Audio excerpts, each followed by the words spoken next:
Roger Tolsis, my guest, PI. I guess that's what you are, huh? The PI, private investigator. Did they give you those initials? Well, yeah, they do on your license. It's a PI number, something, you know. Can you carry a gun? If I decided to have a firearms permit, I used to do it, but I just, got away from it. Roger, a couple things. I want to talk about, there's so many things. The clock continues to tick here. We could go on for 20 hours here. But, of course, the chemical and biological rights to test, they have been doing that for a long time on us, some of it slowly becoming known. Do you see that as being an abuse that's going to continue? Yeah, well, this is a really important issue. In 1997 or so, somebody brought this law to my attention, and basically what it is, it's a U.S. Code, Title 50, Chapter 32, Section 1520. And rather than just reading it, basically what it says is that the government and its associated agencies and subcontractors can do bioweapons testing on civilian populations. Without us knowing about it. With only a 30-day notice to anybody in authority in the area. Now, somebody brought this to my attention. I said, well, this can't be for real. Why would our legislators allow a piece of legislation to come through? Because, there are supposed to be our protectors, our representatives. Why would they ever let something like this go through? So what I did is I brought it to the attention of Senator Barbara Boxer, who was our California senator. Right. And she said, I actually met with her. I said, what is this about? She said, well, I don't know. So she wrote a letter to the Department of Defense, which I've got a copy of their reply. Wait a minute, she said, I don't know? She said, I don't know, I'll check. So she went to the committee that handles this kind of stuff and had the committee head right to the Department of Defense and ask them, what is this for? So we get this letter back, and I've got a copy of it, and the letter's from some scientists at the Department of Defense say, oh, we don't do that. So then the good news is they rescinded the law. It got repealed. Now, that's good. You probably had a lot to do with that. Well, now, wait a second. In the 1998 Military Appropriations Bill, it reemerged again. Oh, no. Now, listen to the new version. I'm going to read you the new version. Okay. This is interesting. It says here, restrictions on human use of subjects for testing of chemical biological agents.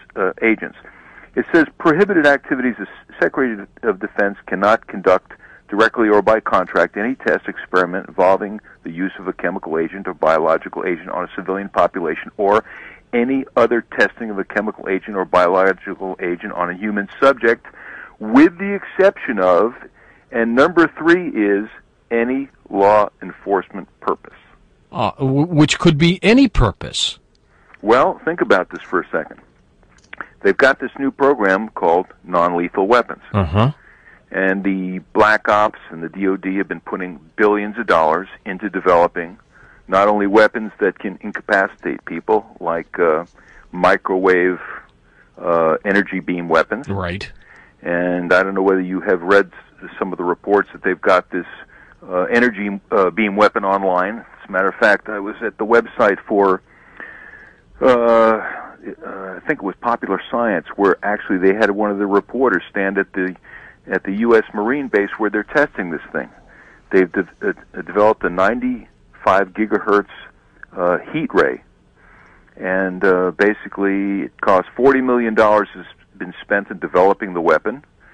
It's at this Air Force base, and it says that it gives an intense burning sensation that is similar to somebody holding a hot light bulb against your skin.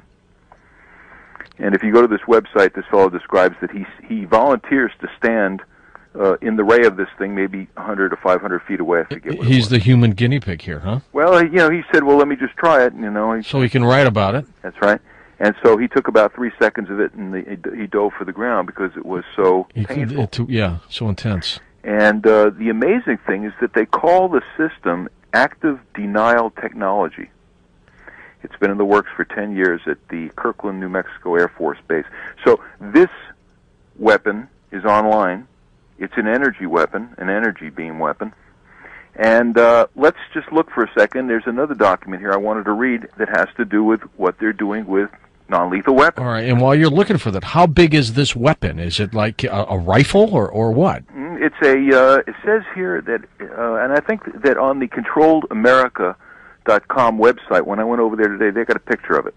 It basically is mounted on a small truck, and the dimensions are 3 meters by 3 meter dish antenna. Okay, I see it right now. It looks like almost looks like a Humvee, yeah, with this huge little thing on the top. Yeah. All right. Now, if I don't know whether you studied some of the things that have happened in the past. There was an incident back in the 80s where there were women in England that were protesting outside an Air Force base over there, and I'm going to get you the name of that Air Force base, because they didn't want the cruise missiles, the nuclear weapons in England. Right.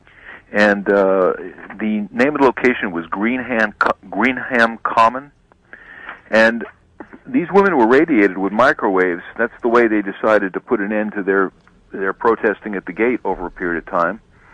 And they radiated these people for some period of time, where they eventually all came down with cancer and other terrible things that happen to you when you get electromagnetically radiated.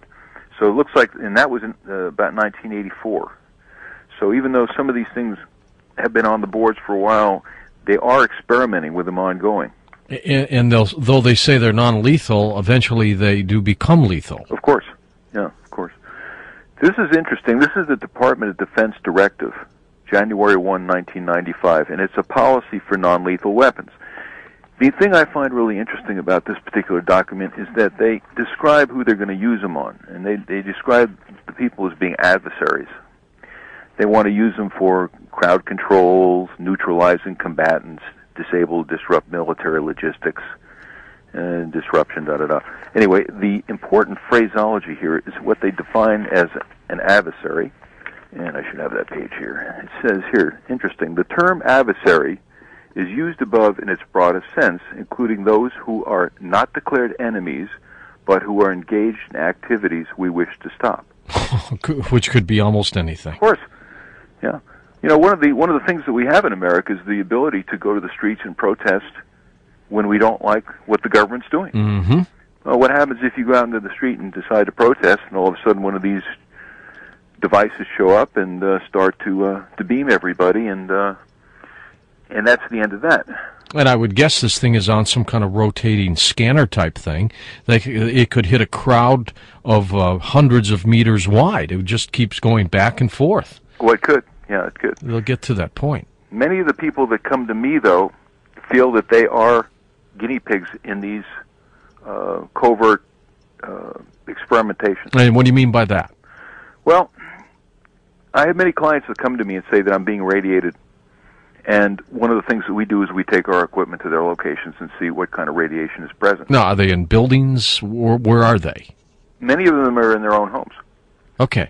All right. And why would they say that? I mean, are these people anti-government? Are they well-known people? I mean, most of them have some kind of conflict in their history with the government. Many of them are whistleblowers. Okay, so there's a bona fide reason that they have been selected. As far as normally when I go back into their past history, there's some kind of conflict that took place, or they were somebody that was in the know on something that was no longer, they were no longer being useful.